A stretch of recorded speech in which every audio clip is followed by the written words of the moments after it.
Good evening, ladies and gentlemen. Thanks so much for joining us this evening. Please be seated. And I hope you've had a moment to read our acknowledgement to our friends and neighbors in the Squamish, Tsleil-Waututh, and Musqueam First Nations. And we're going to start this evening with what I think will be a fairly short public hearing, and that is for the heritage designation for the Navi Jack Place. And I'll ask our corporate officer to call the meeting. Thank you. Thank you very much, Mayor Sager.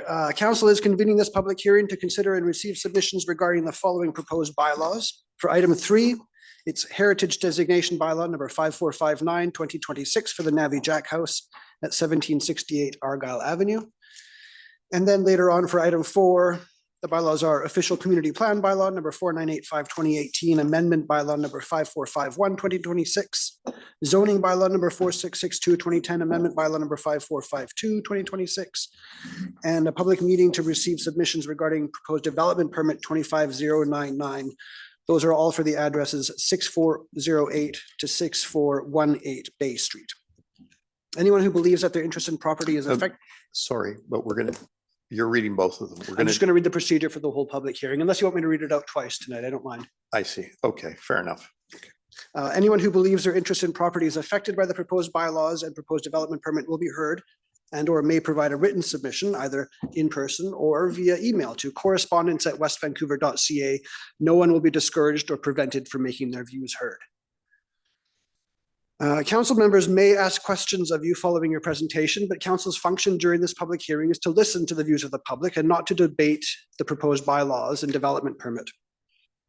After the public hearing and concurrent public meeting has fully concluded, council may, without further notice, give whatever effect council believes proper to the representations. Your only opportunity to comment on the proposed bylaws is during the public hearing. Council is not permitted to receive further submissions once council has closed the public hearing. Council has received documents which are available for the public to view. A copy of these can be obtained from staff right here during this public hearing. The documents can also be viewed online at westvancouver.ca/news/notices. Please note, however, that the online copy of the documents will not include items received after noon today. To maintain order and to ensure that everyone has an opportunity to be heard, here are the rules of procedure. A speakers list has been established. For those attending in person, you may place your name on the list at any time throughout the public hearing and concurrent public meeting. If you're speaking from prepared remarks, council requests that a copy be provided to the corporate officer. Just a reminder, the speakers list is near the door. To participate via electronic communication facilities, that's Zoom, please phone 604-925-7004. Provide your name and number to staff, who will then add you to the speakers list. When it's your turn to address council, staff will allow you to unmute your microphone, turn on your webcam in order to provide you with your public input opportunity. Please note that staff are not in a position to provide you with a specific time slot when you register to speak, so we ask that participants who wish to address council be available for the duration of the public hearing. Council requests that you please begin your remarks by providing your name and municipality of residence. If you're speaking on behalf of some other person or organization, council requests that you please identify the name of that person or organization. Please limit your remarks to 5 minutes and to the subject of the proposed bylaws and development permit. Please be respectful to others. After everyone has spoken once, you will have an opportunity to speak subsequent times to provide additional information if you wish. Please follow the process outlined a moment ago to be re-added to the speakers list. And if you have any concerns about the rules of the hearing, please address your comments to the chair. And just as a reminder, we're opening up with the topic being the heritage designation bylaw for Navi Jack House. Thanks very much. And I'll ask Ms. McGuire, I believe you'll have a short presentation for us. Yes, it's just a short presentation. So I think the presentation, you can see that there. So good evening, Mayor and Council, members of the public. For consideration tonight is the proposed heritage designation of the Navi Jack House at 1768 Argyle Avenue. So you can see an aerial map showing the location of the house within Waterfront Park, adjacent to John Lawson Park. The site is owned by the district, And the house, and you can see a historic photo of the home there. The home is one of the oldest homes in the Lower Mainland, and it is believed to be one of the oldest home that's been continuously occupied since construction. And the house is listed in primary significance on the West Vancouver Heritage Register. So in 2023, the district entered into a 25-year lease agreement with Carrera Management to restore the Navijack House and add an addition and patios for use as a coffee shop, wine bar, or both, a bistro. And so more recently in 2024, the Director of Planning approved a foreshore and watercourse development permit that would allow for the renovation, restoration, and expansion of the building. And that's being done in accordance with the Heritage Conservation Plan that Council approved for the site. And then more recently, in June of 2025, a building permit was issued for the project, and construction is well underway, and it's expected that the project would be complete for this summer. And with that is planned interpretive signage for the building and for the surrounding site. And that's being done in coordination with the Navijack Citizens Group, which has done a significant amount of work in terms of researching the heritage and historic significance of the building, as well as fundraising efforts. And the signage is being coordinated with them and with Carrera Management and district staff. So the proposed heritage designation bylaw would legally protect the house so that it couldn't be altered or destroyed. And heritage designation is generally consistent with Council's heritage policy, would provide a strong mechanism to protect the character of this significant building, and generally would help promote greater awareness of heritage values and supports the preservation of neighborhood character. The timing of the proposed bylaw is intended to align with the project completion, and then it would allow for the designation of the house, if Council approves that, to be incorporated into the buildings and sites interpretive signage. So that's it for the presentation. Happy to answer any questions. Thanks very much. Any questions from members of council? I'll ask if there are any members of the public who wish to speak tonight. There's no one signed up on the speakers list. Nobody signed up. Just out of curiosity, I'm sure there's a few people who were on the committee that worked so very, very hard to see this building preserved. Can I just ask for a show of hands for those who okay, there you know what, could you stand up for a minute so everybody could see you and say thank you, because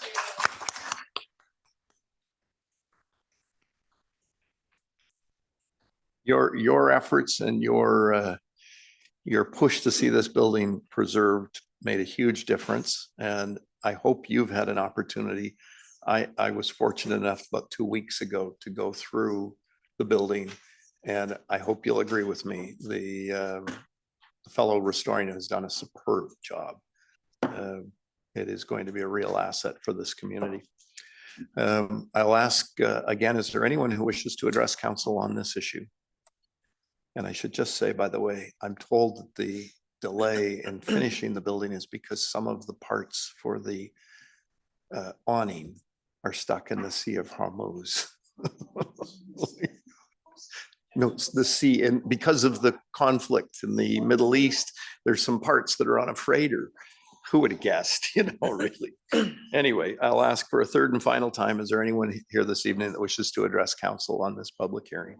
Seeing none, could I have a motion to adjourn the public hearing, please? Moved, seconded, all in favor, contrary, carried.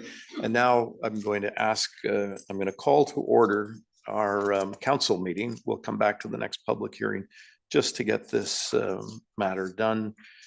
And I'll open the council meeting, and I actually don't have a copy of the agenda here, but there we go. Thank you. Can I have a motion to approve the agenda, please? Moved and seconded, all in favor, contrary, carried. And approval of the June 9th special council. Oh, that's sorry.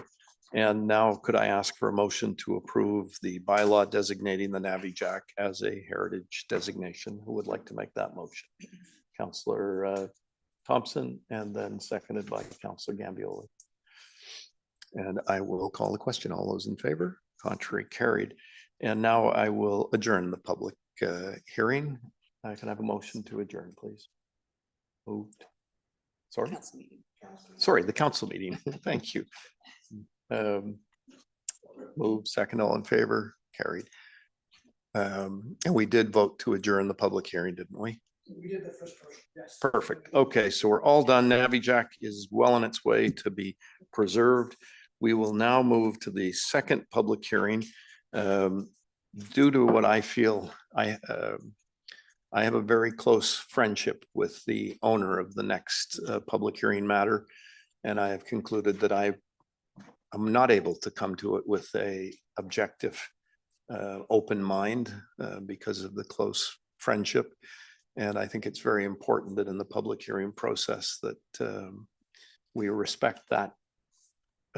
So I'm not going to participate.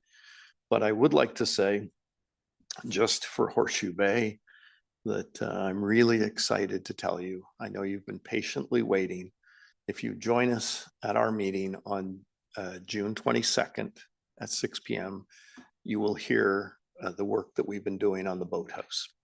And there will be a presentation. There will be nothing in advance of that meeting, but I am really excited. And I'm also very grateful for the two wonderful ladies, Karen Harrison and well, the two of you. Can you just stand up for a moment? Who have started and put together so much effort for the Saturday market that's going to kick off this weekend. So let's give them a.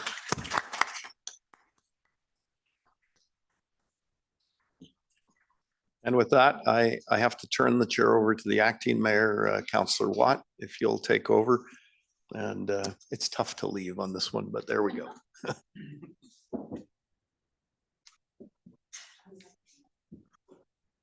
You're good. Do a good job. I'll try.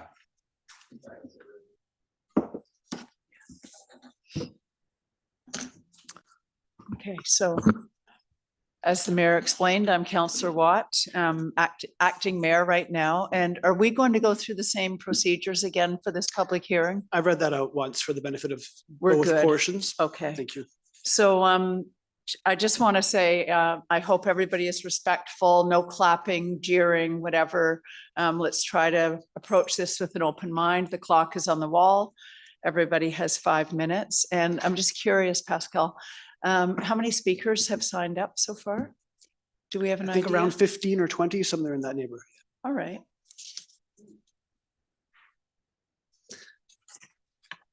So again, please keep your comments to 5 minutes or less and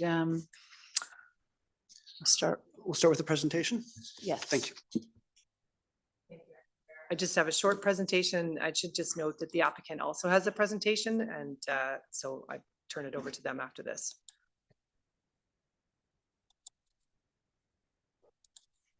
So good evening, Acting Mayor and Council and members of the public again. So for consideration at tonight's public hearing is proposed development within the Horseshoe Bay neighborhood at the corner of Bay Street and Royal Avenue. You can see an artist rendering of a portion of the proposed building on the screen here. This slide just shows the development site outlined in black. It's located directly south of the Horseshoe Bay Park. And then it just includes 3 parcels. You can see those outlined there that include 1- and 2-story commercial buildings, including the existing Trolls restaurant, the Spirit Gallery, and then the Olive and Anchor restaurant. The site size is just over 18,000 square feet in size, and it's relatively a flat site with existing surface parking at the rear of the site.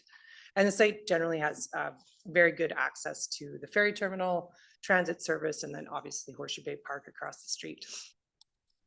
So this shows another artist rendering of the proposal. So overall, the proposal is for a mixed-use building that's 4 stories with a partial 5th story. With ground level commercial units and then a hotel lobby, and then on the upper floors, there's hotel units. And then there is 1 level of underground parking also proposed. Overall, the proposed floor area ratio, or FAR, is 2.4.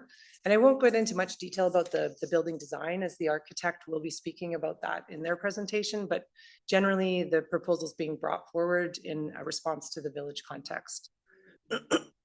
And then also, in addition to the building, There's new public realm improvements, so that includes new sidewalk and street trees on Bay Street. You can't see the street trees on the rendering here. I'll just note that they're on the next slide, so I'll speak to that on the next slide. And then in terms of Royal Avenue, the district did recently complete upgrades to that area in front of the building there. And so the applicant has agreed to pay for upgrades to the opposite side of Royal Avenue. And there's a diagram on the next slide that I'll speak to.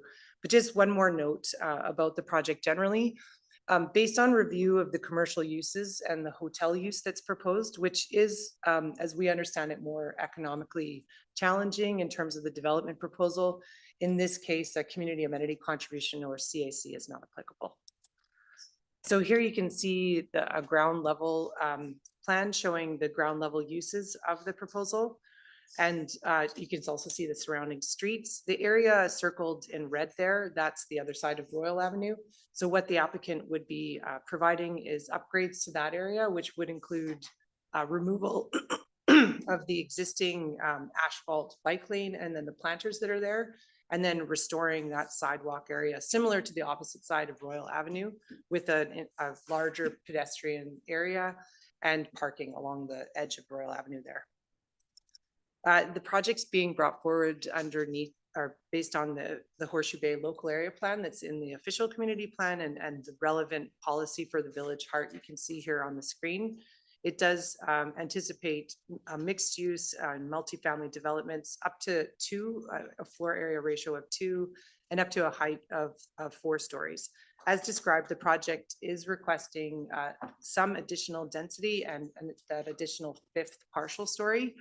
And that's because of the hotel use. As we understand this, as I said before, this use is somewhat more economically challenging than, for instance, a mixed use proposal that would have strata residential units above. And there is policy in the local area plan that you can see here that does support the provision of visitor accommodation. So in this case, because the project is a hotel use, and that's supported by the local area plan, there would be an amendment to the Horseshoe Bay local area plan to accommodate the project, but it is supported through this policy. The planning committee reviewed and supported the project at their November meeting last year, providing this motion of support. There were 2 specific comments for consideration. One was related to ensuring the scale and massing of the development is human scaled and relates to the village context. And then the second point was regarding how the zoning and the development permit were drafted to ensure viability for the hotel use. So as I said, I won't get into too much in terms of the detail about the design, as the architect will cover that. But the revisions that they made to respond to the planning committee's comments regarding the design were really focused on the ground level where pedestrians would experience the building in terms of material improvements and then emphasis of the individual retail units.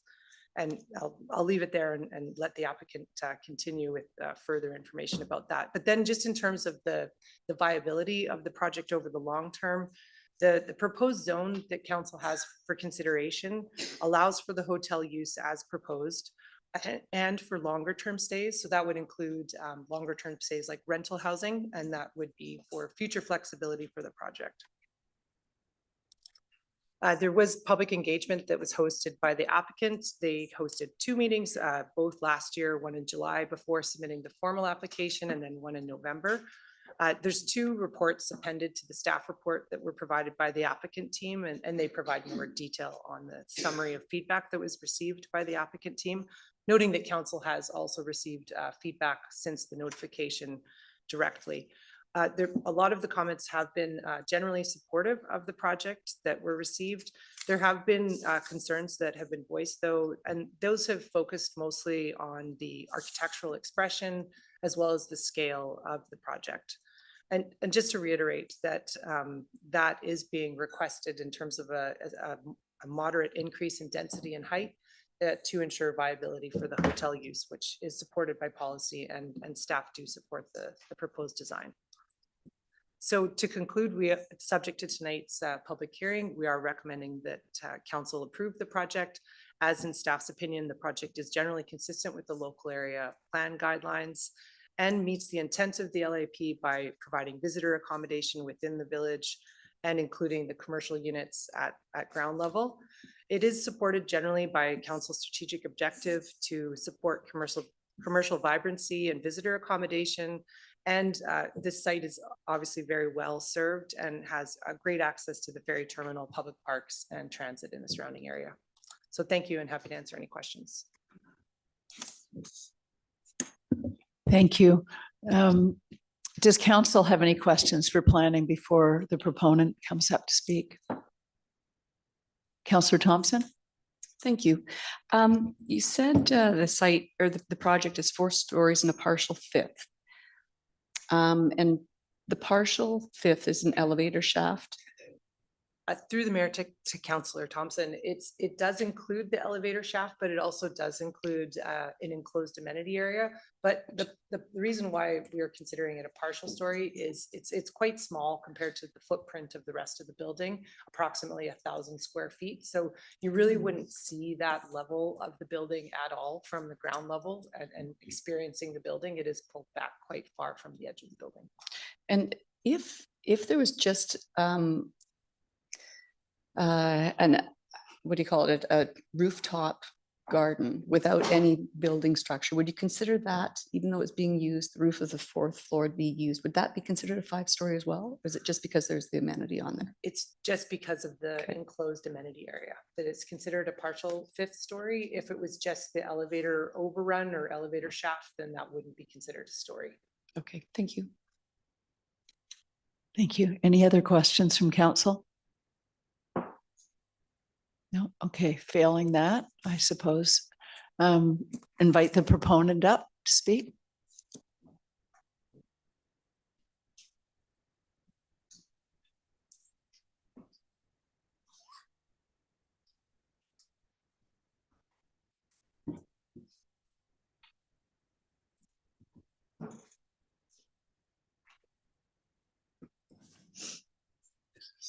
Down arrow, right arrow.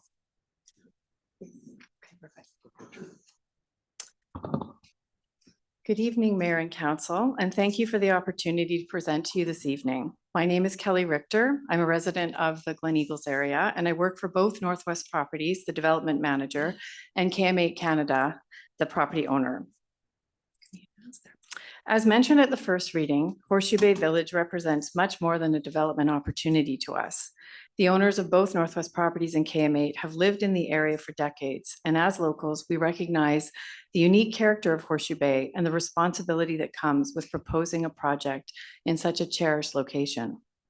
From the outset, the objective has been to design a project that reflects the character and pedestrian-oriented framework identified in the local area plan through enhancing the vitality of the village heart by introducing a hotel amenity with ground floor commercial design to activate the streetscape, supporting local businesses and creating year-round economic activity by attracting overnight visitors, and providing visitor amenities that strengthen the village experience.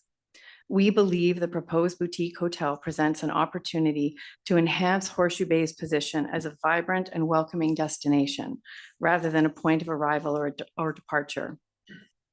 In providing visitor accommodations at the village heart, travelers will have the opportunity to stay longer, explore our local businesses, enjoy the waterfront, and experience the unique character that makes Horseshoe Bay so special.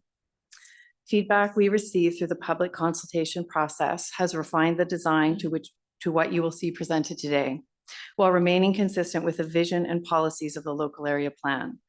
This proposal reflects a careful balance between community objectives, architectural character, and the operational requirements necessary for a successful mixed-use commercial and hotel development. I also want to acknowledge the existing businesses that contribute so much to the identity and the character of Horseshoe Bay. Throughout the planning process, we have maintained in collaborative communication with our tenants, including Trolls Restaurant, Olive and Anchor, and the Spirit Gallery. While we cannot speak on behalf of individual businesses about their future, we remain committed to working with them as their plans develop.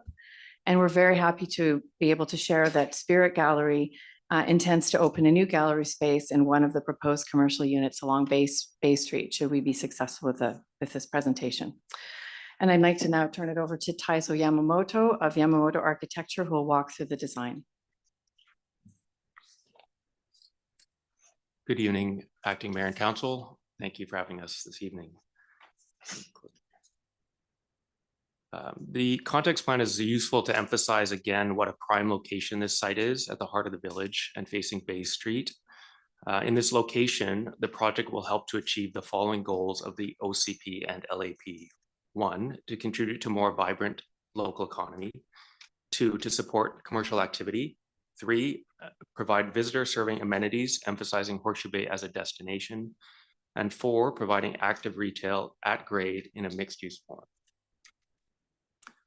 Currently, this very important site is underutilized. There are 1- and 2-story buildings on site and a very large surface parking at the rear of the property. So there's very little activation towards Royal and definitely none towards Little Bay. So the proposed site plan increases the activation along both Bay Street and Royal Avenue and includes activation on Little Bay. So the enlarged site plan here shows the location of the Spirit Gallery on the northwest corner of the building, 2 new small retails frontages facing Bay, a large restaurant space with large operable glazing and doors facing Bay to activate the sidewalk, and a small cafe on the southeast corner that would serve both the hotel lobby and the neighborhood. So this view from above is quite informative. It's looking from the top down, showing landscape at all levels, but it's also useful to see, if you can see the arrow here, the discussion of what actually is built on this level. So this little rectangle here is an exit stair, and it's just the size that's needed to serve this exit stair. This bigger square here represents 2 elevators, an exit stair, essentially a lobby to get out of the elevator, and a small accessible washroom. That's it. So there's no real amenity function aside from the accessible bathroom. The remainder of the indoor space on this level is purely to serve the outdoor space. So the footprint is minimum to serve that space. This view also shows planting on all levels of the building, including trees on the rooftop, perimeter planter strips on all levels below, a large green planted area on level 2 that covers the back of house area and provides a green outlook for any buildings that are coming up to the south, as well as the addition of a street tree along Bay, which completes the rhythm of street trees. Next.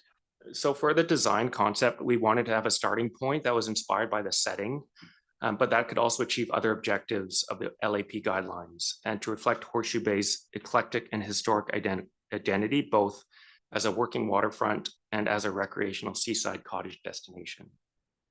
So the concept of a series of floating slabs refers to the docks and the water at the tides, but also as a series of horizontal levels that help us achieve a few other objectives.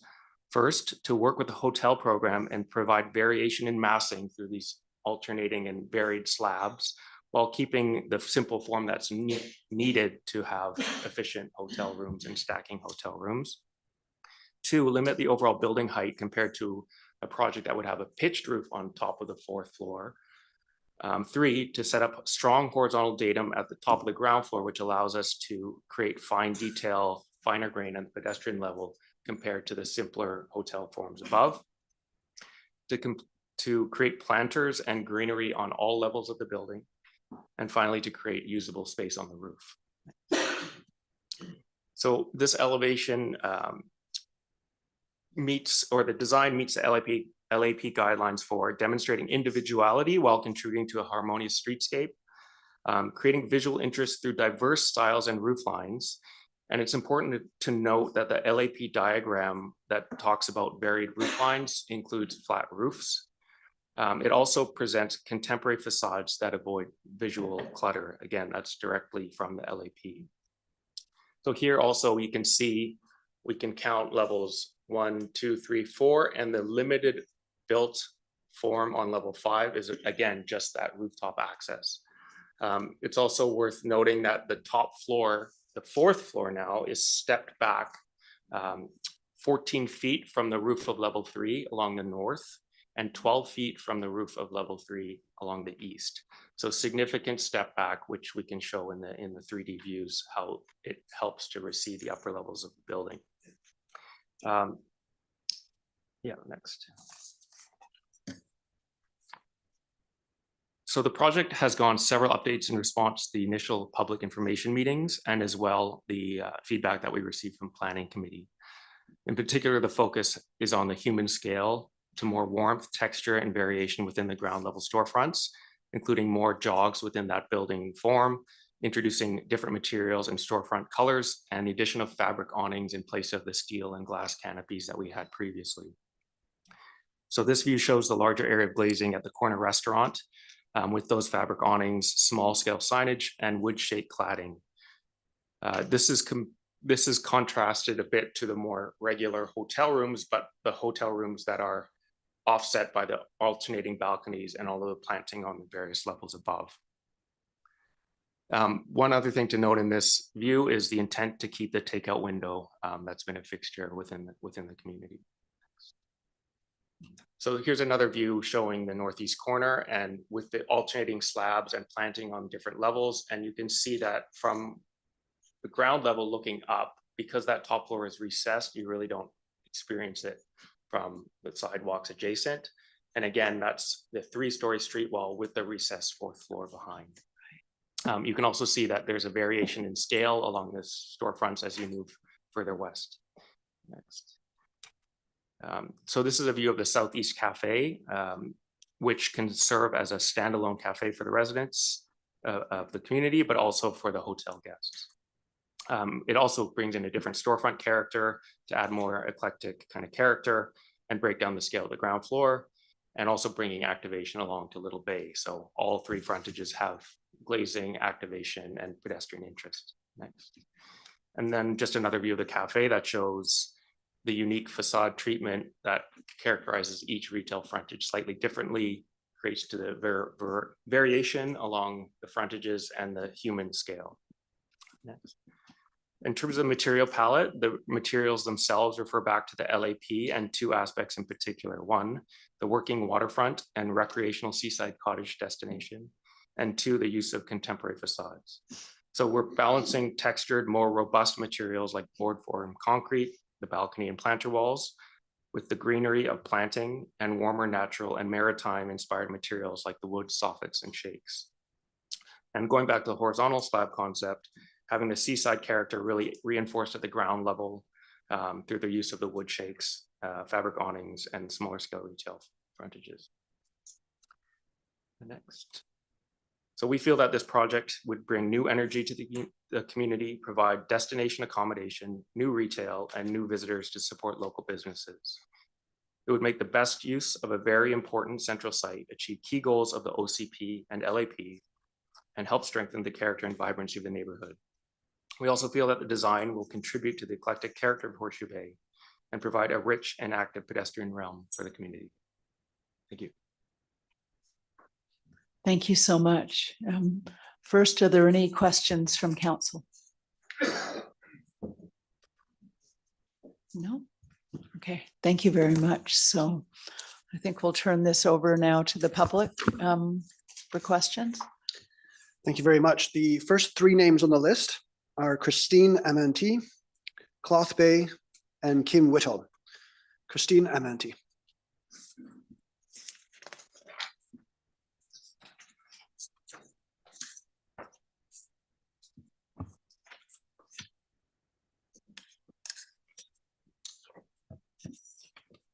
Good evening, Acting Mayor and Council members. My name is Christina Manti, and I've been a resident of Horseshoe Bay for the past 28 years.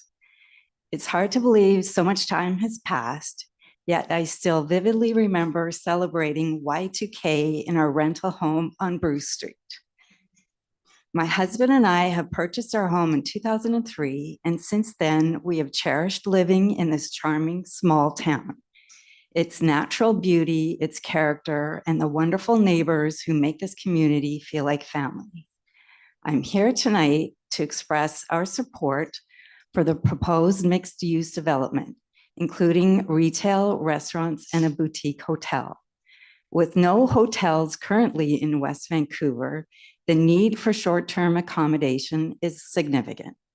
BC Ferries is an integral part of our community, and a hotel would provide much-needed lodging for tourists and for ferry passengers who want to stay in Horseshoe Bay as a part of their vacation. I also appreciate that the design of the development complements and enhances the waterfront landscape of Horseshoe Bay. The steep grade of the hill ensures that residential sightlines are preserved, and the overall plan feels thoughtfully integrated with the existing character of the area. We look forward to seeing a much-needed refresh of the commercial area in Horseshoe Bay and believe this project will bring meaningful benefits to residents, business, and visitors. Thank you for your time and consideration. Thank you so much. The next speaker is Cloth Bay, followed by Kim Whitall.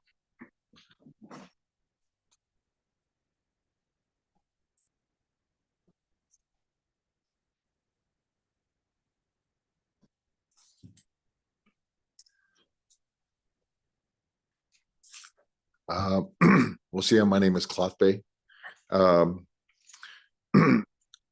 Sorry, could you also state whether you're a West Van resident or locale? I'm from West Vancouver. Yes, we are a West Vancouver resident. Thank you. To be honest, I'm a little nervous because I usually come to a council meeting and I say chief, council, counselor, cuzzy, you know. Yeah. But I'm here as a West Vancouver resident, and I'm speaking on behalf of myself and my wife, Erin Sam, and we are the owners of the Spirit Gallery in Horseshoe Bay. And the Spirit Gallery, as you know, has been there for 35 years. And I believe my wife, Erin, has been a part of that gallery for 35 years. We're very excited about this, this endeavor to replace the existing building. Speaking from experience, I know quite well that the building itself is due for a replacement. And over the years, we've had to endure the old building. So we're really looking forward to this new journey with West Vancouver and Horseshoe Bay. We have seen, we like to support this because of the many changes that have happened in Horseshoe Bay. I think this will help mitigate some of those problems, like the BC Ferry reservation policies and the new ferry that goes directly from over Vancouver. What's it called? The Hello Ferry. And we saw a significant decrease in business and stuff because of those changes in that transportation. And we feel that putting in this beautiful hotel will help mitigate that and bring back even more business for local communities and enhance it. And we're very, very excited to be a part of that.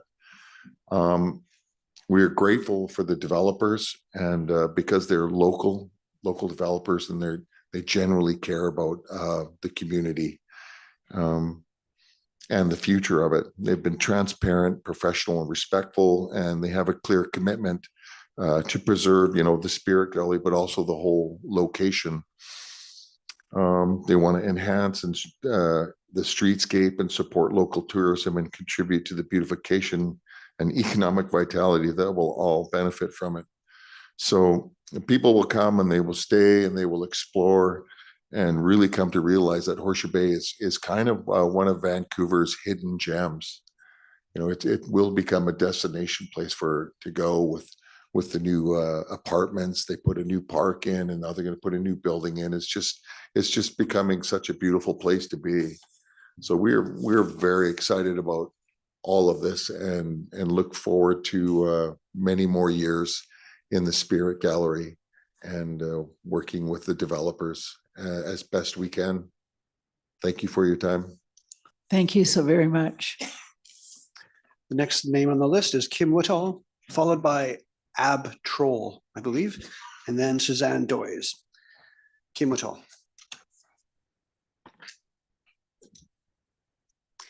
Good evening, Acting Mayor and Council. My name is Kim Whittle. My husband Sean and I live in the Glen Eagles neighborhood and have been deeply rooted in this community for many years. We're local real estate professionals with Whittle Real Estate Team, but more than that, we're active community members.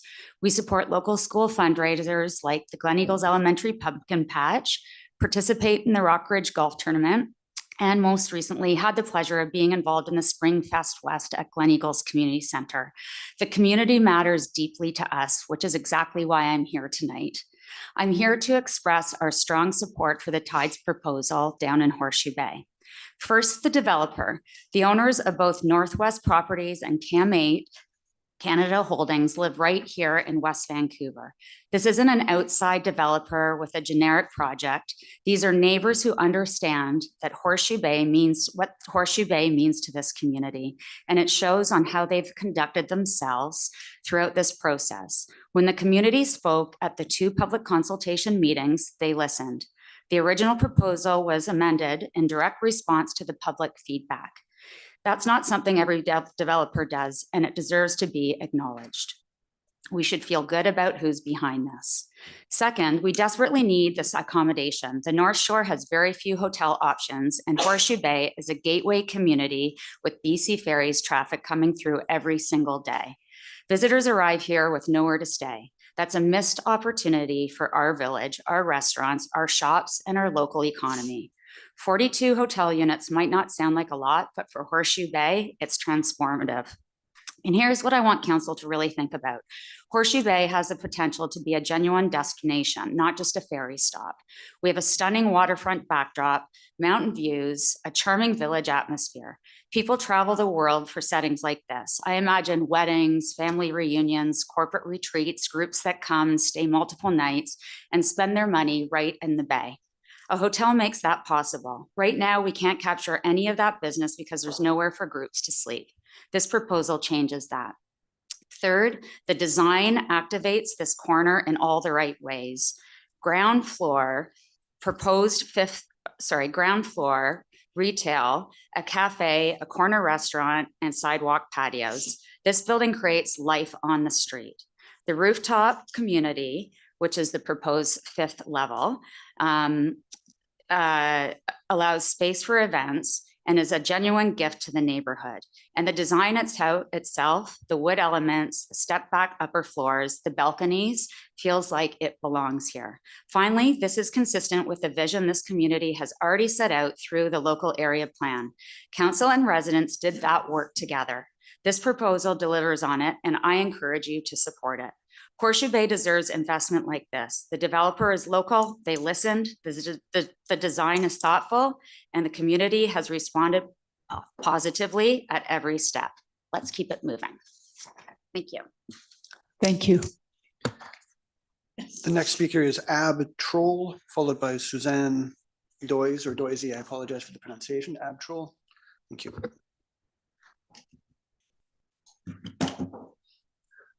Welcome. Welcome. Thank you, Acting Mayor and Council. Just like Colossus is not my wheelhouse. Quite nervous right now, but when we decided to put the property up for sale about 5 years ago, we had the same operations as all locals here. What was going to happen with Horseshoe Bay, how they were going to treat it. We wanted to make sure that we weren't just selling to anybody. After conversations with Kelly and Rick, Kelly and Chris, we figured out that locals are selling to locals. These are people who have grown up in Horseshoe Bay. After conversation with 3 people, they've gone to the same high schools, they've gone to the same elementaries of me. We're very fortunate to have these people spending their money in Horseshoe Bay and making it a much better place. I'm fully here to endorse their product. After seeing their drawings, after seeing everything they're doing, I think they're doing a great job. I really do. They've been nothing but informative. They've been gracious to us. They've kept us in the loop of what's going on. And that means a lot to us. Our family's been in this community for a long time. And all I want to say is that, you know, as a local, I really endorse this product. And I just want to make this quick. Thank you very much for your time. And just a little sidebar, we do have our 80th anniversary coming up, which is on August 15th. If you guys want to come down for a drink, obviously I'll probably be seeing you down there for sure. But anyways, there you go. So 80th reunion, August 15th. Thank you very much for your time. Okay, thanks. Thank you so much and for all you do for the community. Thank you.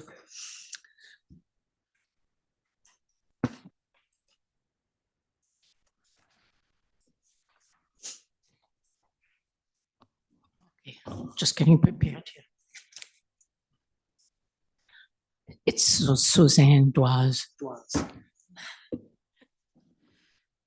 I'm going to read it so I don't lose my train of thoughts here. Good evening, Mayor and Council. Thank you for the opportunity to express my thoughts on the proposal Horseshoe Bay Hotel, The Tides. I have been a resident of West Vancouver since 1990 in Dunderave and moved to Horseshoe Bay in 2021. It was an easy decision for me to downsize in Horseshoe Bay. I have always been drawn to the village community-oriented lifestyle, eclectic and artsy atmosphere, historical roots as a fishing village, and its transformation into a hub for commuting to islands and attracting tourists from around the world. Since living in Horseshoe Bay, I have observed its challenges. The sanctuary development is gradually gaining more global attention. The design and massing of this large development effectively captured some of the historic elements and charm of the old fishing village.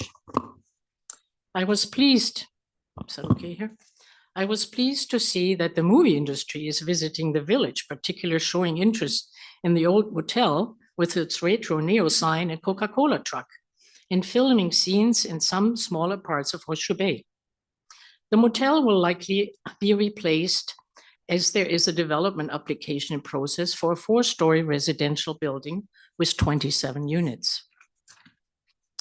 All of this will be lost if we do not pay close attention to the redevelopment proposal approval in the official community plan in 2021. The approved LAP permits higher density within the village commercial areas, allowing buildings up to 3 to 4 stories. This development opportunity is welcomed by developers and builders. West Vancouver needs a hotel, more rental, affordable living, and Horseshoe Bay is an ideal location. It appears that the majority of residents are supportive of such proposal. Reading through the design concept report for the Tides by senior planner, community planner Lisa Berg, it is clear that maintaining the village's character is paramount and ensuring the project's financial viability and timely completion. We hope that planning will carefully review the existing design proposal before proceeding. The LAP permits 2.0 FAR and a 2.4 FAR proposal is being considered. This is a substantial increase.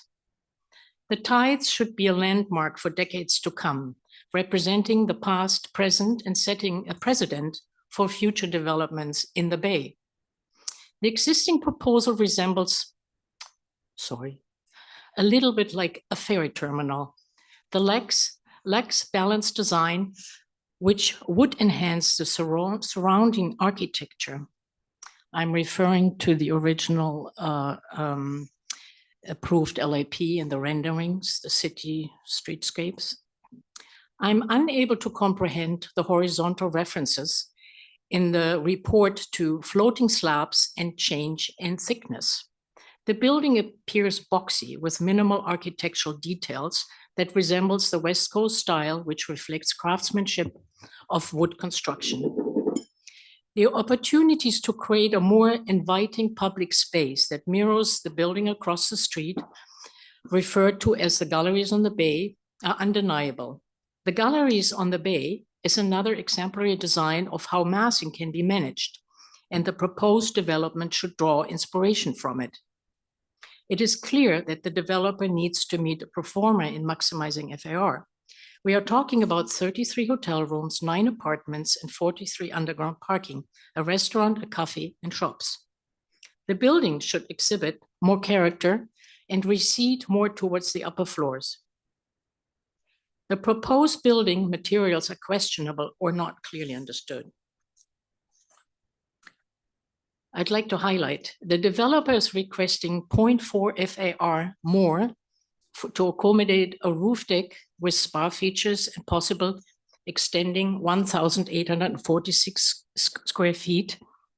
And I question if that would be necessary. The edit note of 1,846 square feet was not shown on the roof deck drawing shown when it was represented. That's your time, ma'am. Yeah, so I'm read it, but it's an important number for me because that would resemble to a complete fifth floor almost. There is a large green roof shown on the second level on the south side, which could have more purpose, or if the building is more step back towards the south. I'm going to cut it short, short here.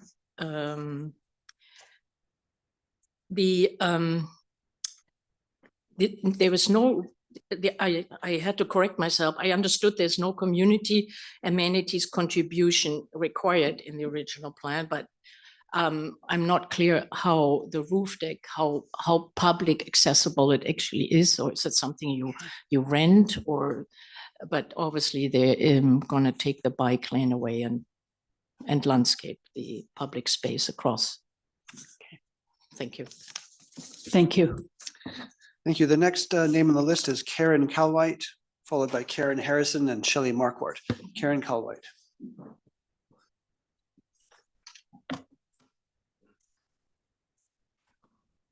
Hello, Mayor and Council.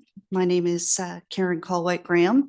I live at 6490 Bay Street, which is just down the block from this particular proposal. I've been a Horseshoe Bay resident for 35 years, an architect and business owner in the Bay for 26 years, a member of the Horseshoe Bay Local Area Plan Committee, and currently a development planner with the City of Vancouver. I'm writing to express some concern regarding the proposed hotel project at 6404 and 6418 Bay Street here in Horseshoe Bay.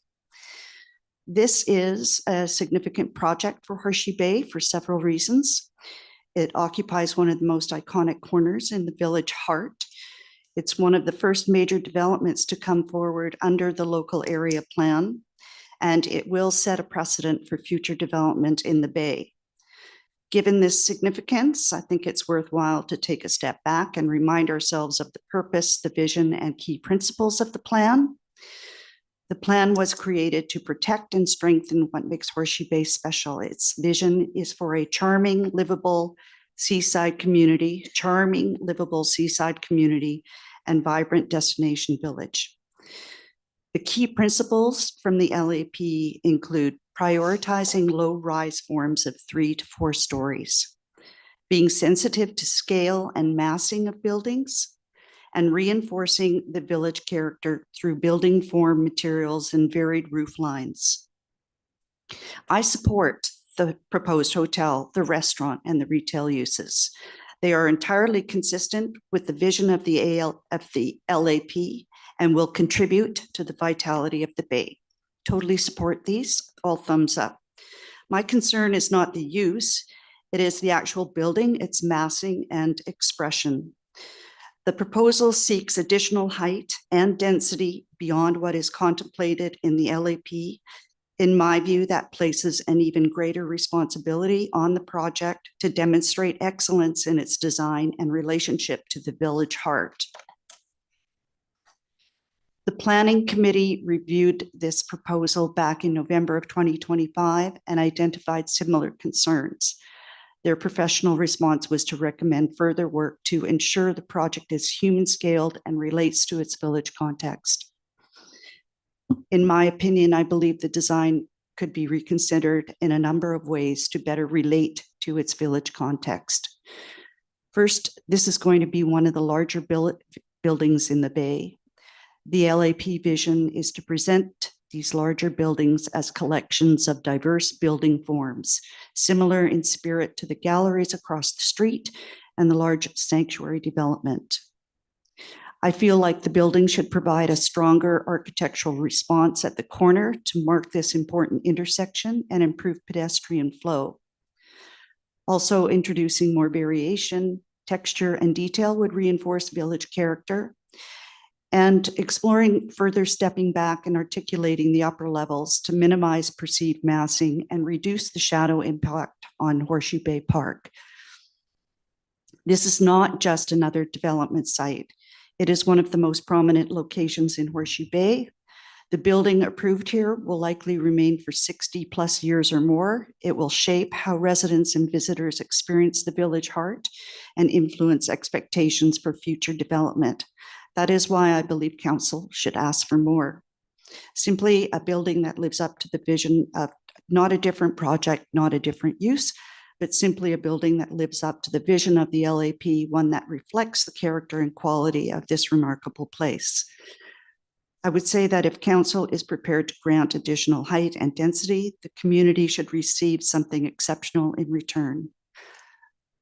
I encourage council and staff to work with the applicant to further improve the building design before approving the requested increase in height and density. Thank you. Thank you very much. Karen Harrison, followed by Shelley Marquardt, and then Inga McLaughlin. Karen Harrison. Good evening. My name is Shelley. Excuse me, sorry, it's Karen Harrison. Didn't hear your name. You go first. Thank you. Good evening, Acting Mayor and Council. Many of you know me. I've been a West Van resident for over 50 years. I'm very involved in the community fundraising. I'm an active Rotarian, and I've lived in Horseshoe Bay for over 30 years.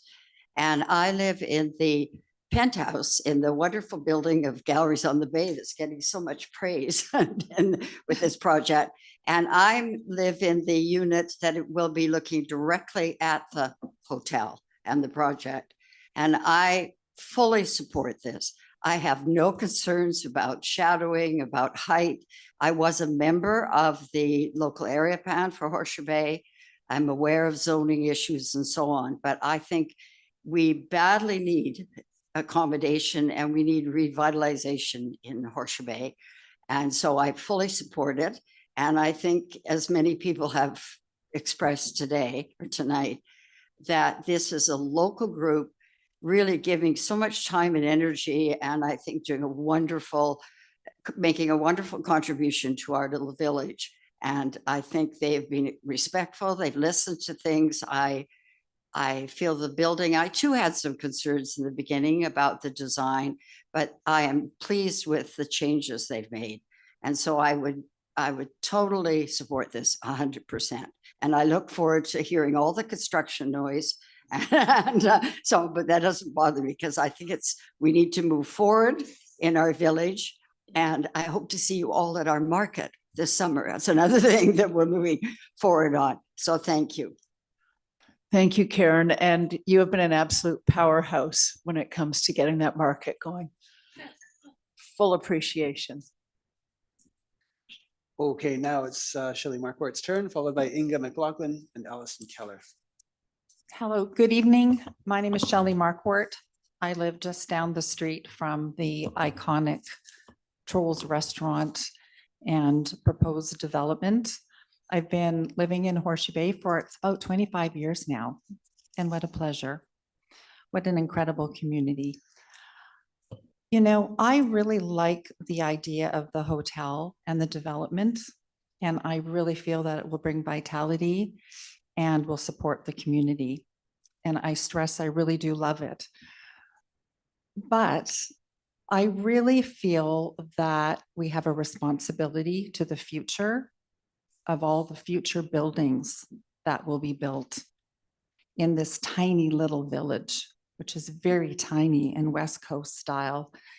And this architecture and the developers and our decision tonight is a very, it's a huge decision. I feel that it's precedent setting, and my concern is the 5 stories. And I do see that in the drawings, it appears that the 5th story sort of might be blending in. But that's not the point. the point is, in the future, all the other future buildings will be given permission to build 5 stories throughout this tiny little village, wherever we go. And that's my concern.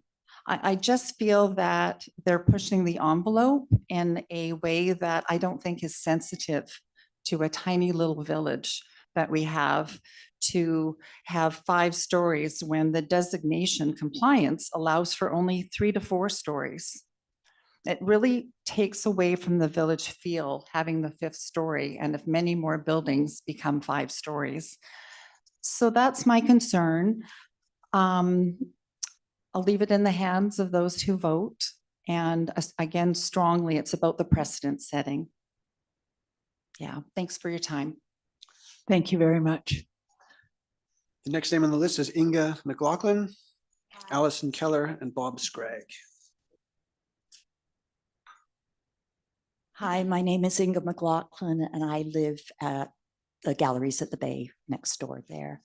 And these are my feelings exactly too. I think it's a wonderful, wonderful idea to have the hotel and bring vibrancy and all this, but it's the precedent setting of the 5th floor.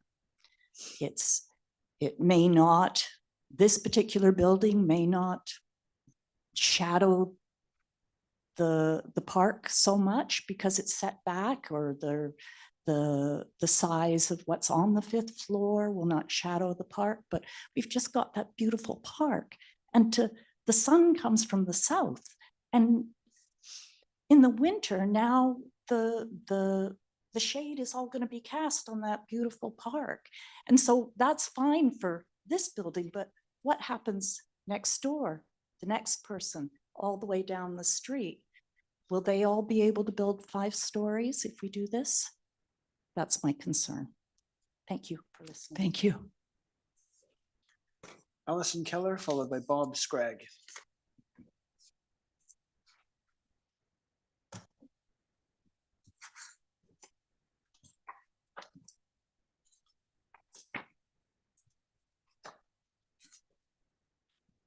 Is that? Thank you. Good evening, Acting Mayor Watt and Council. Thank you for the opportunity to speak. My name is Allison Keller. I've been a resident of Horseshoe Bay for decades. I want to begin by acknowledging the concerns raised by some of my neighbors. Many people I know personally and deeply respect. We all care about Horseshoe Bay and want to preserve what makes it special.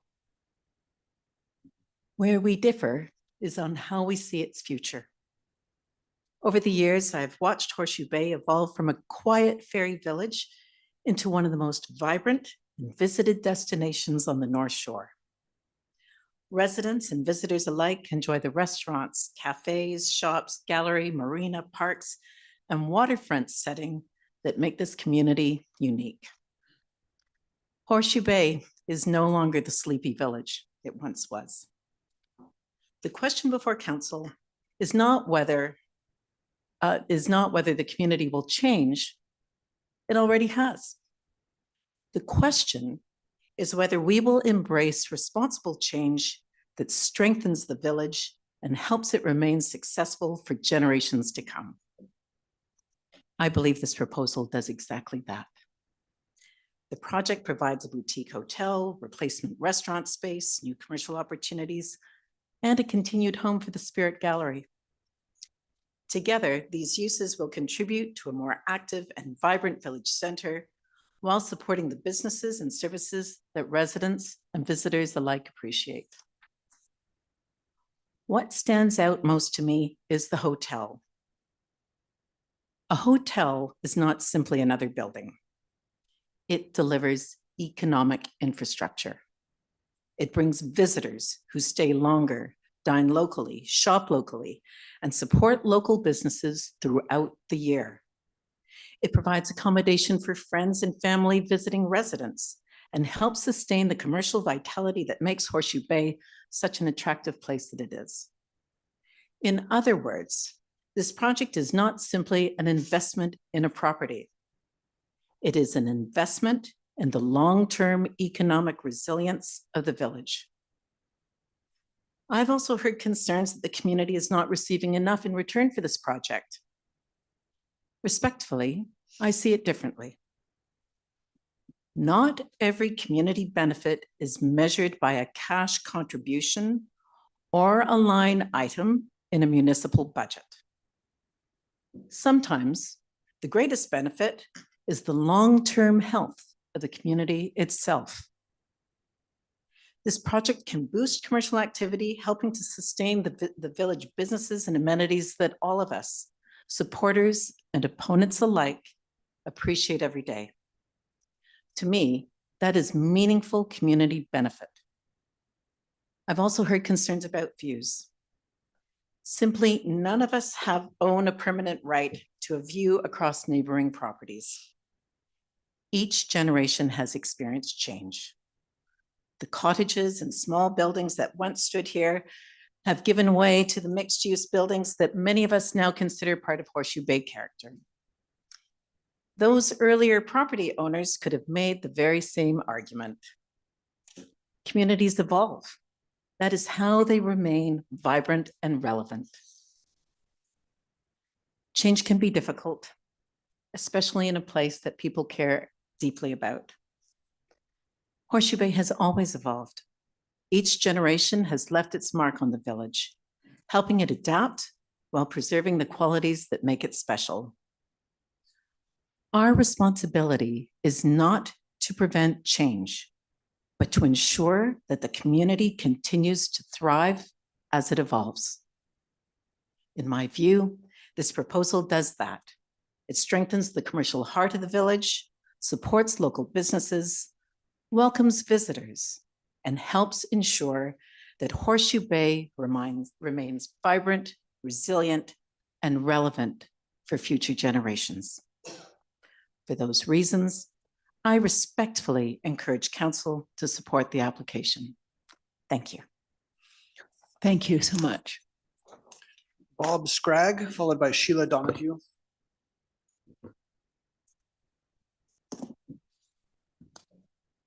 Good evening, Acting Mayor Watt and Council. My name is Bob Scragg, and I live in Bachelor Bay, which is a short hike over the hill from Horseshoe Bay. I am here in strong support of the hotel being established in Horseshoe Bay. I believe that it is economically vibrant. It will help support the community on a long-term basis. It will turn it from being just a stop for the ferry to a place where people want to come and stay, whether they're family gatherings, small corporate meetings. It is going to help the community economically. And I applaud these brave people for building one there. Economically, this is going to be a very expensive endeavor and at high risk over the years to at least can build a clientele that is coming back regularly. So I ask the council to give strong consideration, and I do support this in every way. Thank you. Thank you very much. Sheila Donahue, followed by Mark Bedcliffe.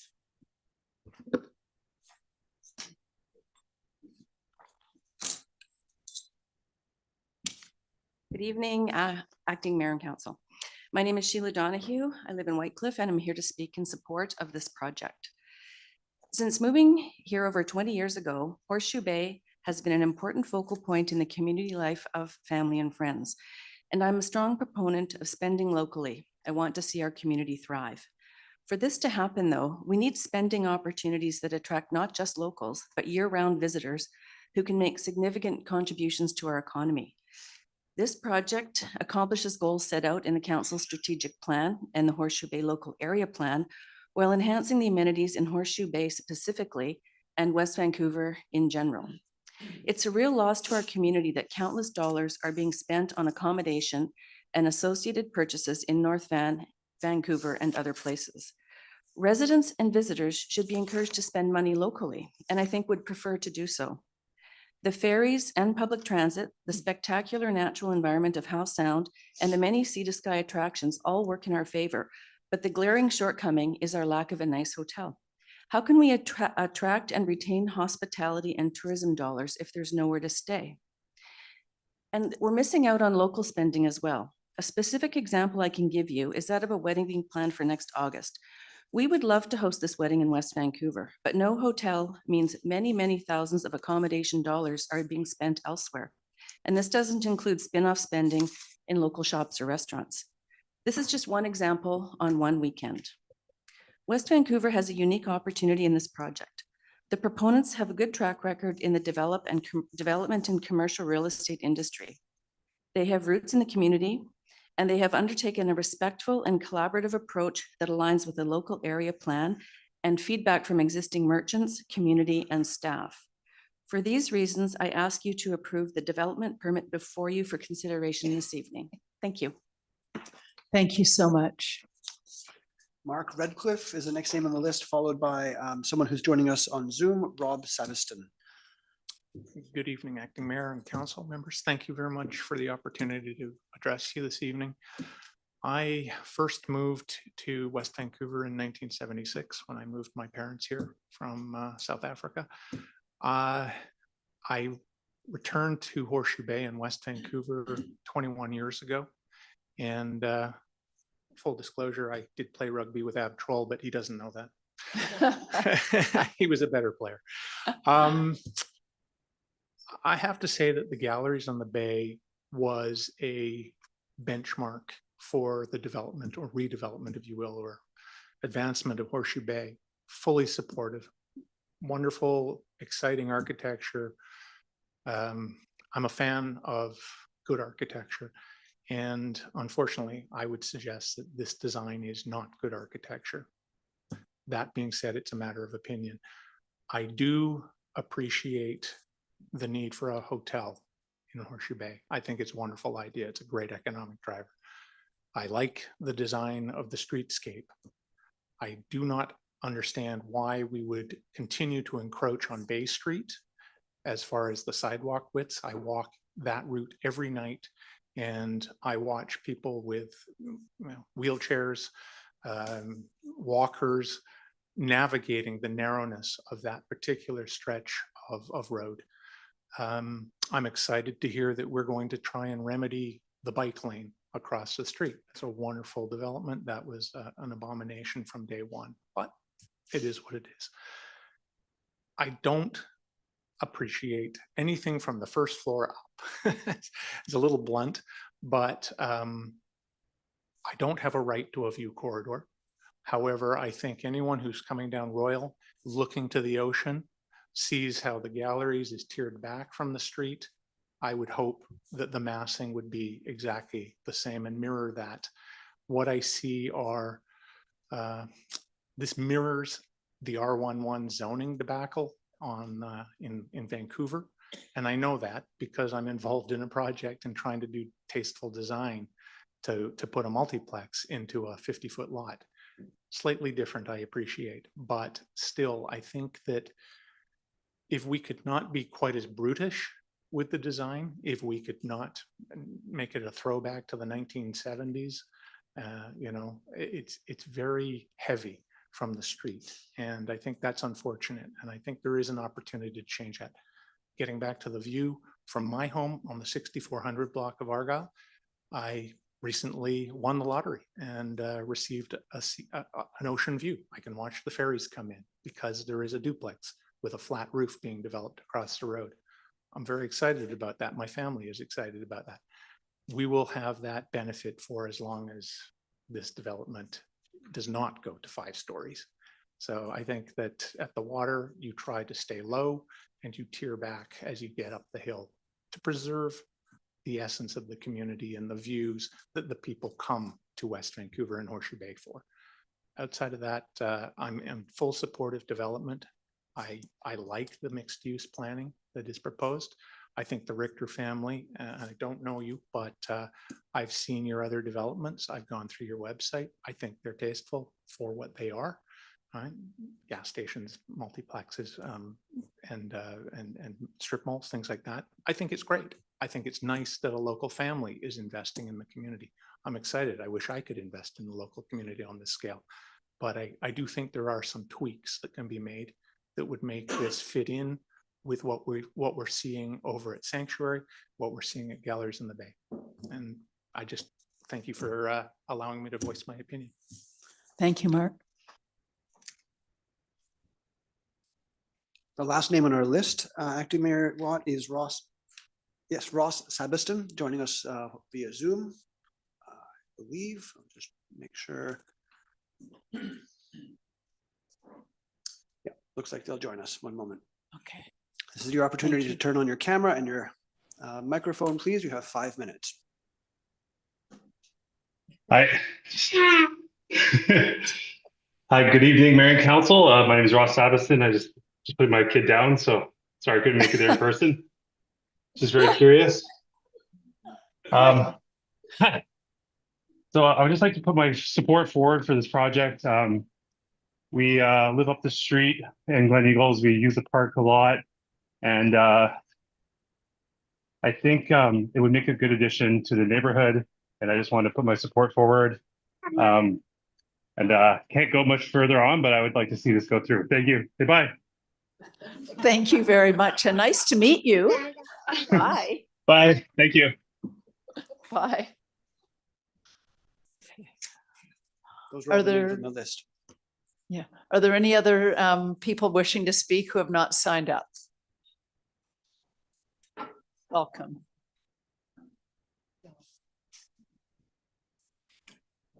My name is Jan Timmer. I live for 20 years already in Horseshoe Bay, above Horseshoe Bay. And I just have one comment. The word fifth floor comes up all the time. I did a development in Vancouver where we were forced by Mike Sullivan at the time to provide rooftop access for a green roof for handicapped people. And I think the fifth level portions of this building are nothing but simple handicapped access to the roof garden. And so it's a bit of a misnomer to call it the fifth level. It's basically access and required it in the city of Vancouver. So that's my comment. Thank you. Thank you very much, Jan. Is there anybody else who has not spoken? Hello. Hello, Melinda Slater, 1058 Keith Road. And I didn't come here tonight prepared to speak about this at all. And I don't live in Horseshoe Bay. And I would say that I believe the opinions of local residents should carry more weight than someone like myself who doesn't live in the neighborhood. But I just had a couple things I thought I'd like to add to this. And that is along the line of what troubles me is we do always seem to push the envelope of our building heights and densities. And 0.4 may not seem like a lot to some people, but or there may be some negotiation or thoughts about whether this really is a fifth floor or not. But bottom line is this is outside of what was allowed in the local area plan and what was decided in that local area plan, which was a pretty new plan. So it troubles me that right out of the gate we start entertaining proposals for something that are pushing that envelope. And personally, I always think, why would we want to put height on the waterfront? I think that that's personally a mistake. But a couple of things maybe and also the questions or concerns about this setting a precedent, I fully agree with. I think that is a very real concern. Once we say, well, okay, 2.4, it's not really a fifth floor, whatever, it's good. We're going to see that continue to be pushed. So that is a very real concern. What's nice to hear tonight is that I think everyone I've heard is in support of this, the concept and the project. So it would be a real shame to not be able to just make this work for everyone. And I think that it could if you just have it stick to what was zoned in the local area plan. And another thing I was wondering about tonight is there any requirement for it to stay as a hotel? There was there was mention about the viability, that it might be a bit challenging, but that it also allows for longer term stays, which also meant, I think, rental housing. I'm wondering if there's any requirement that it needs to stay as a hotel, or if it turns out to not be financially viable, are they able to just then turn around and make this rental housing? In which case, it would seem to me that needs to be a real consideration as far as your community amenity contributions or viability challenges go. And lastly would be the concern about, I hope that we don't end up seeing this turn into another Pier Well in Dunderave that starts out as a project that people are excited about and then doesn't work financially and they go and now we've got a big chunk of that block sitting empty. That would be a real shame. Anyway, that's my comments. Thank you. Thank you, Melinda. Hello. Hello there. Good evening, Acting Mayor Watt and members of council. My name is Rick Amanti. I live at 6411 Argyle Avenue, just a couple of blocks away from this project. And I want to just make it clear that tonight I'm appearing before council, not with any professional affiliation whatsoever with the Tides, but solely as a West Vancouver resident and as someone who strongly supports the continued evolution, vitality, and prosperity of the Horseshoe Bay area. Before moving to Horseshoe Bay, my wife and I, and you heard from her a little bit earlier tonight, I think she was the first speaker, and I'm the last, maybe. We traveled around the North Shore, and we did it for a reason. We wanted to find out where we would choose to live in our so-called forever home. So we lived in Edgemont Village, we lived in Central Lonsdale, we lived in Deep Cove, and we landed in Horseshoe Bay as kind of our last destination on the North Shore. And we fell in love with it. We discovered someplace special. We discovered a hidden gem that most of the North Shore didn't even know about. All they knew about was the ferries and the commotion that the ferries created. But Horseshoe Bay is way greater than the ferries. As we've heard tonight, it is a community. It has a sense of well-being. It has a sense of one another looking out for each other. And it is a place that has to evolve and continuing to evolve to make sure that we meet the challenges of the future head on. And we meet them in a way that is productive, progressive, and allows for growth and opportunity for generations to come. We've seen a lot of changes in Horseshoe Bay. Many people have spoke about that tonight. Change is inevitable for sure.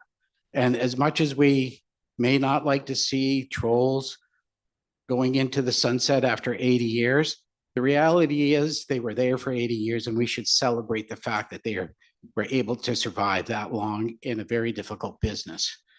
Now it's time to change it into something more, something better, something that rejuvenates that corner and provides a feel for Horseshoe Bay that it is a place for people to want to come, to stay, to enjoy, and experience the West Coast lifestyle that we have come to really feel is a part of our lives here. This type of development with short and long-term stay will bring visitors to Horseshoe Bay, not just drive-byers who are going onto the ferries and sailing up the coast and then back again and getting back on the highway and go home, but people that will make Horseshoe Bay part of their journey, part of their destination, either coming to or from the island, to or from the Sunshine Coast. Family and friends will want to come and visit and stay in Horseshoe Bay. We've had a lot of family who visit us from other parts of Canada, and we have to actually put them in hotels downtown. It's unfortunate because when they come and visit the house, our house in Horseshoe Bay, they can't believe what a beautiful community we have, but there's no place for them to stay. And I think not only does this benefit Horseshoe Bay, but it benefits all of West Vancouver.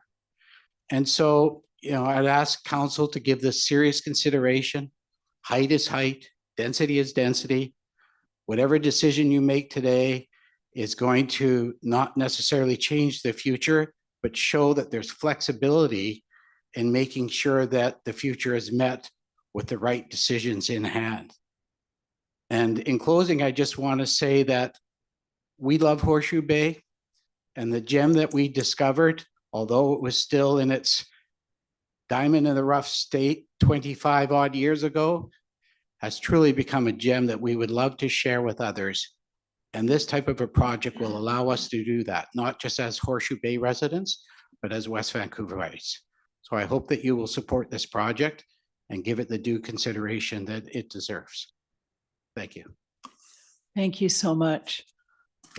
Or is there anybody else who has not spoken who would like to approach? Hello. Hello, my name is Kathleen Mills, and I live in one of the cottages on Nelson Avenue. As those of you who are familiar with the cottages may know, they're kind of small. And so hearing about this proposal, including the hotel, is really exciting for me as one of the residents of cottages, because there's actually a possibility of me having a place for my parents to come and stay when they visit me, which is a huge, huge benefit, because there is no spare room. So the mere existence of having access to the rooftop as the partial 5th floor doesn't concern me. Is a water view nice? Yes. I don't doubt that, but nothing remotely is going to be blocking the mountain views, which quite frankly are the best part. And I would, even if it did block views, I would still prefer that to the walking along Royal Avenue, crossing Little Bay and the parking lot, and how wide open and massive that space is. Looking at the proposal, seeing how it's visually consistent with many of the aspects that make the cottages, Horseshoe Bay. It's okay. That make Horseshoe Bay so such a delightful community to live in. The wood shakes. I noticed the bright blue on the cottage oh God. I noticed the bright blue on the cafe, and I might be biased towards bright colors, but that very much was very much in line with what I think that the Horseshoe Bay community values. While I might miss admiring the art in the Spirit Gallery while waiting for my fish and chips while construction happens, or in general, as we figure out what the proposal looks like for that, I do support this project, and grateful for your time. Thank you. Thank you very much. Is there anybody else who has not approached who would like to?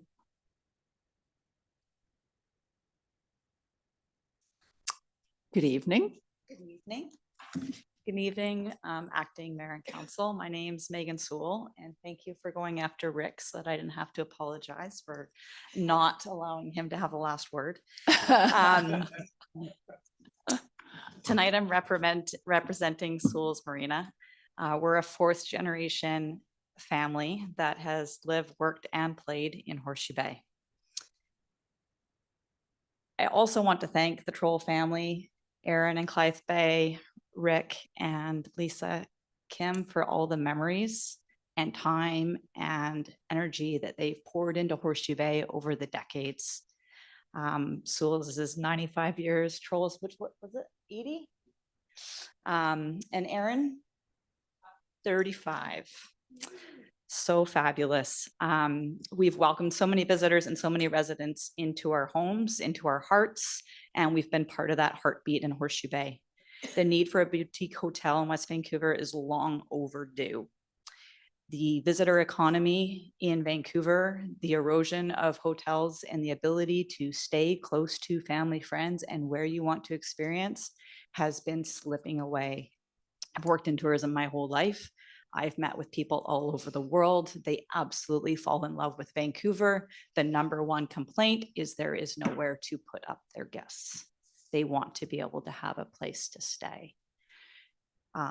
All of the businesses in Horseshoe Bay have really been struggling over the last year with changes to BC Ferries. You've heard about that this evening. A boutique hotel will definitely help with that visitor economy in Horseshoe Bay, where those visitors are proven spenders in our local businesses. There are so many local businesses in Horseshoe Bay that are owner operators that give all of their time and energy, and we do not want to lose them. They're all very special and unique in their own way. I support the proposal, and I want to thank everyone who spoke before me and for Mayor and Council this evening. Thank you. Thank you very much. Is there anybody else? No, I have to say, I feel a great deal of pride for West Vancouver and Horseshoe Bay, just looking at how much care is in this room, regardless of some minor differing opinions. It's really refreshing to see. Councillor Gambioli. Well, I finally thought up a question after all this conversation. So, right. Well, I would like to offer the applicants an opportunity to kind of respond, if they would like to some of the concerns that have been expressed. Specifically, I wrote down concerns with massing and expression, concerns, you know, that it looks like a ferry terminal. It should recede more. It should be closer to the LAP's vision of charming, livable seaside community. Can the design be more sensitive? So do the applicants have any response to any of those comments? Yeah, for let's us? invite the applicant up. Thank you.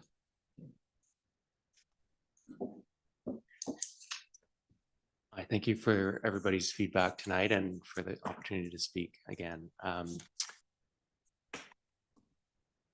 think this conversation is really like it really captures the spirit of how do you change within a community and how do you keep a continuity within a community.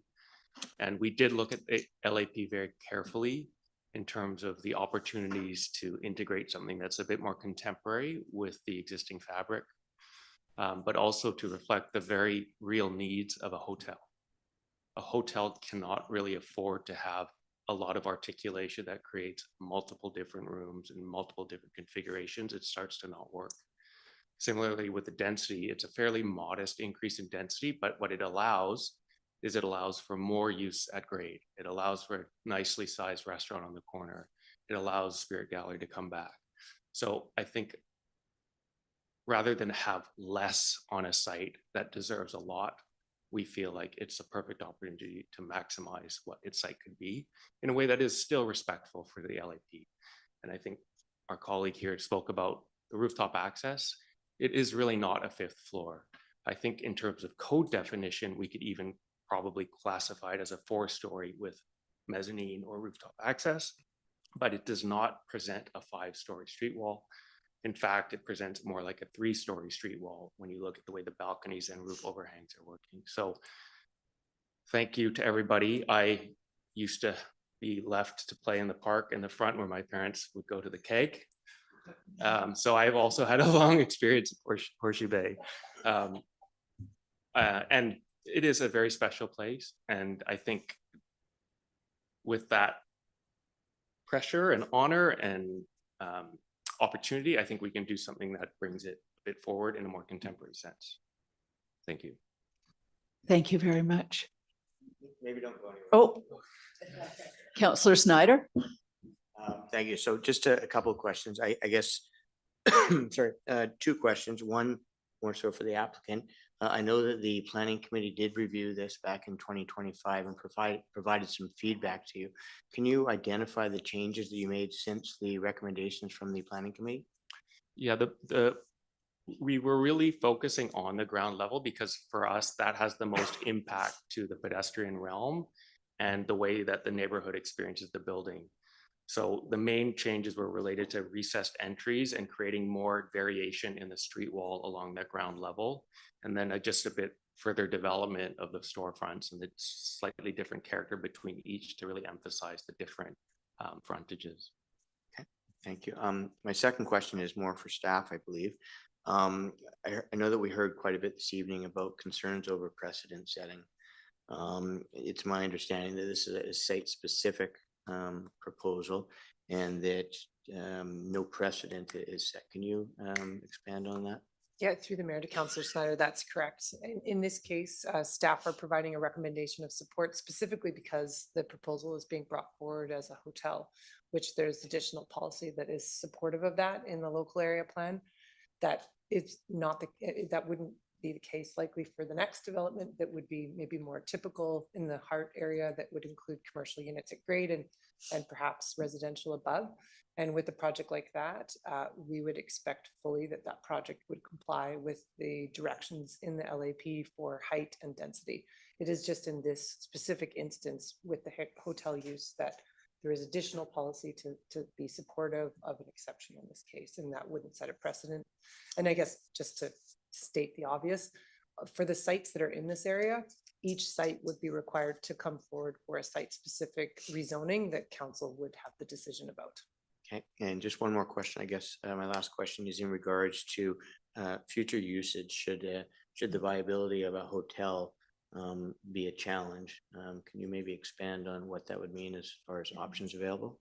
Sure. And so that was in response to the planning committee's comment about ensuring the viability, just recognizing that from our understanding and discussion with the applicant and our understanding from talking to the typical financial consultant that the district uses, that this is economically challenging to deliver a hotel in a relatively small building like this in this location. And so in order to allow for future flexibility, the zone does allow for hotel use, obviously, but it does allow for longer term stay in terms of rental for the upper level units.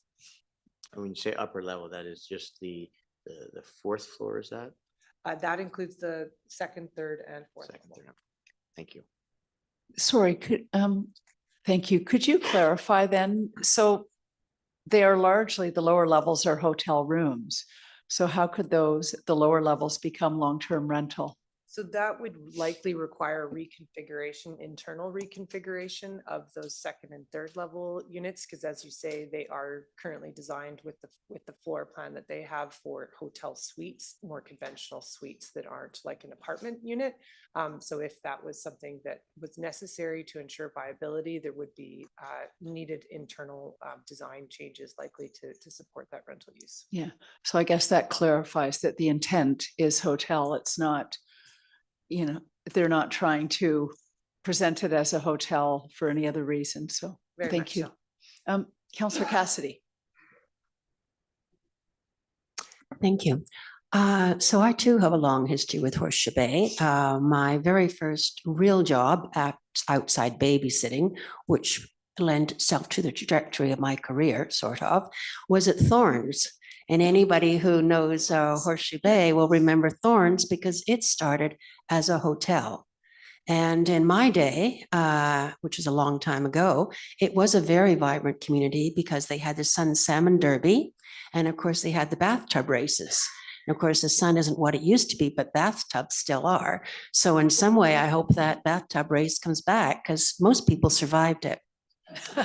Anyway, just the subject that seems to be causing the most concern is the fifth floor, which is really what you talk about an amenity building, which is an elevator shaft, shall we say, to get to the fifth floor. So there was a building at 1327 Marine Drive, which is across from the Grosvenor building and immediately adjacent to the Shell station. And when they were coming forward, they wanted what they termed as pop-ups. And so pop-ups would give the residents of these various apartments access to their rooftop. And the people living behind on Clyde complained excessively that this was going to block their views, ruin their privacy, etc. And the proponent of that project took away the pop-ups. So it became it was was not asking for any differentiation in the zoning. So I ask of you about this 5th floor, which is really an elevator shaft. And so people can come out on their lounge chairs and such. Well, given the nature of our climate here, which yes, it'll be gorgeous in the summertime, but probably 7, 8 months of the year, it's really just going to be a catch basin for a lot of water. And you presumably may well be spending your time cleaning up all the algae off the rooftop. So I ask you, since they all have access to a view as they walk out their door, and of course it's a glass frontage, so lovely view as they walk out the door, and of course they can walk across the park, would you consider doing away with the elevator shaft, the access? Because I betcha in due course you'll regret that you have that shaft and have to clean up the pigeon poo and the everything else that goes on up there. So that is just a thought, and it would make me, I like the project and I am a proponent of the project, but it can be perfect without the elevator shaft. Thank you.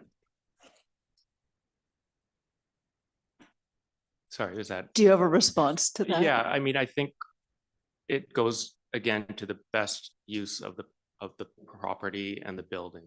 And I feel like the rooftop provides a draw for both the hotel operator or potentially the restaurant operator to take advantage of the incredible views, and also then to enable the public through visiting the hotel, through visiting a restaurant, to have access to the roof and the views as well. So I feel like it gives us the most opportunity on the site that we have. Yeah. Is this on? I guess we can beg to differ on that one. I mean, you just have to stand on the sidewalk and you have breathtaking views. I mean, it is a gorgeous location. Nobody can deny that. And I would put money on it that if we met at the conclusion of this project and you spent some time there, that you will regret the pigeon poo and the seagull poo and all Councillor that Cassidy, algae. I think we are just, I guess I've made my point. I think Thank you've you. made your point. You have, but could I ask staff to bring back the rooftop view for a moment? Is it easy to pull back that slide? Thank you. And while you're searching for that, apparently it's 1,000 square feet. What is the entire footprint? The footprint of the exit stair that's on the west side. No, of the entire project. Sorry. Oh, the site, sorry. Yeah, how many square feet would the footprint be? The total overall square footage of the building is, oh my eyes, 43,000 square feet. No, just, oh, the roof. just the ground. Whoa, sorry, throwing my glass. So if the rooftop, if the 5th floor or the elevator shaft with the toilets is 1,000 square feet, Right. how does that compare? What percentage, I suppose what I'm saying, of the footprint of the building is that? So our floor, say level 3 is about 11,000 square feet. So it's roughly 10% of our typical floor plate. Thank you.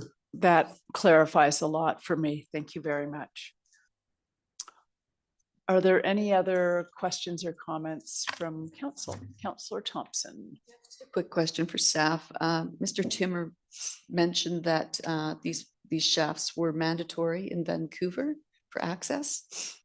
Are they mandatory here in West Van for our building codes? So no, they're not mandatory for access to the roof. And under our accessibility codes, what would the option be? Well, you could just have a roof that was just passive, and there would likely be in that case an elevator overrun or an elevator shaft that pops up above the top of the building. But you can have buildings where there's no rooftop access to that level. It just provides elevator access to the top floor that's interior. Sam Sullivan was mayor pushed through the rule as the pilot. If there is public access to the roof, which we have, it should be handled. Mhm. Well, and I just wanted to get clarity on Councillor Cassidy's comments because I didn't know if you're suggesting to get rid of the shaft or the whole rooftop concept. Saying is to do away with rooftop access. But not- Because, and therefore you wouldn't be needing the elevator shafts. You would do away with rooftop access. Yeah. And all the views, I mean, are from every floor. And sir, are you proposing that users of the restaurant can gain access to the roof?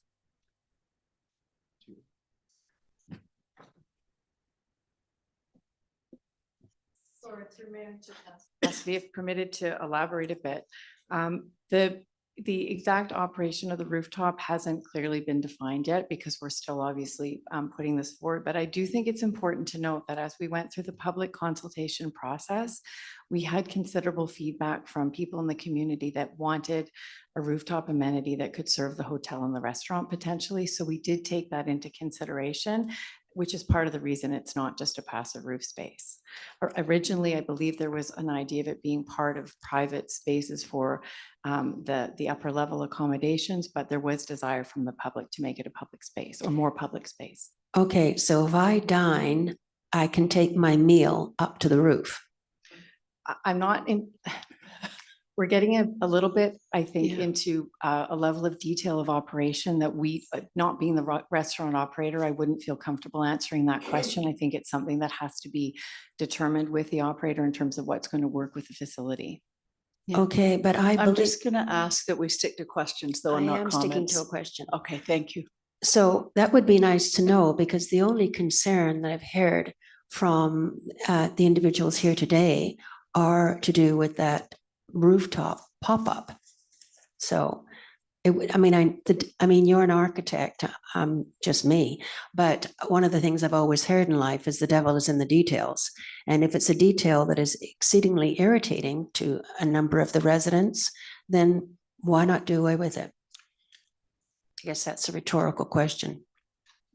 I'm allowed, actually, perhaps. So to this point, there are rooms that face the rear of the building, are there not? That's correct. So Both. not everybody has a view. Thank you. That clarifies comments that I thought I heard you state earlier, that it would allow access and views for visitors. Yeah. The actual use of the roof is really for the hotel. Sorry, it's hard to hear you from there. Acting Mayor Watt, I Yeah, apologize for interrupting. For actually- the benefit of those at home, if we are going to extend public input, maybe the gentleman could come to the front Yeah. at your leisure. You have made a third call for public input. There was no response, but if you'd like to continue with public input, we can do that. Thank you. Right, just to, again, my name is Jan Timmer. The hotel rooms in general are very short and narrow. If it's a wonderful, 6 months of the year, sunny day, if the hotel has the option on the roof to have a few leisurely chairs so that you can actually go and sit there rather than being in the park or in your room, I think that's a wonderful attribute for the hotel itself. Okay. Thank you. Are there, I'm going to ask if there are no other questions from council. That's it. So I'm going to ask 3 times. Is there anybody else who would like to speak?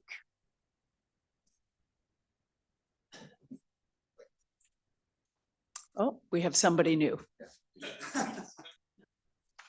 Hi. Hi. My name is Sean Woodall. My wife Kim Woodall spoke earlier. Just as far as the rooftop patio goes, myself, I live in Glen Eagles as well. I'm down in Horseshoe Bay daily. And before I was a realtor, I was in the food service industry and business development. And I opened many, many restaurants in 25 years, as well as hotels. My thought as far as this rooftop patio goes on a boutique hotel, the rooftop is actually very important in sense that if I was going to have a wedding, I would in the summer. I totally agree with what you said. I think this patio is only going to be used for probably 3 months of the year. But I think those 3 months are very, very important. So if I was planning a wedding at that hotel, they're using the restaurant downstairs, so they could cater upstairs. and I could have a beautiful, 50-person wedding up there, or, something a little bit more boutique, or get married in the park and then have a little party upstairs. I think that rooftop patio with the view and the backdrop of Horseshoe Bay and Howe Sound is very, very important. That's all I have to say. Thank you. Is there, asking a second time, is there anybody in the room who hasn't spoken who would like to approach? And a third time, anybody who has not addressed council who would like to speak? Failing that, if there are no other questions from council.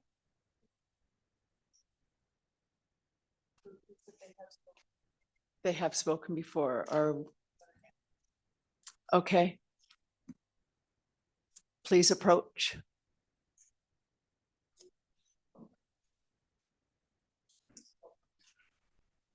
Hello again. Thank you. I'm It's sorry, your actually- name again? Sorry, just for the. My name's record. Karen Colway. Thank you. Karen Colway Graham, sorry, thank you.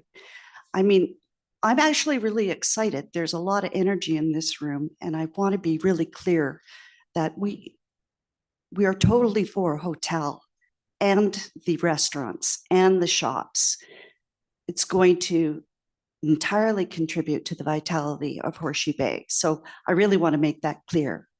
My only issue really is with the building expression and the extra density. So the 0.4 density that they're asking for, the 2.0 FAR in the LAP, that's what it is in the LAP, 2.0. They're asking for 2.4. Now that overage of 0.4 amounts to about 6,400 square feet, which equates to about 16 hotel rooms. So I'm thinking that they could take a few of those hotel rooms off, and with that extra airspace, articulate the building a little bit more, particularly at the corners, which are very sharp. I mean, they're very aggressive at the corners. One thing I think that is so successful about the galleries is a couple of things. It has a curved corner, and it creates a covered plaza area, a small plaza area where people sit, look at the view, and what it does too is it directs traffic, that corner, round corner, directs pedestrian foot traffic up Royal Street, which has made those Royal Street businesses a little bit more viable because you have pedestrian flow now directed up that street.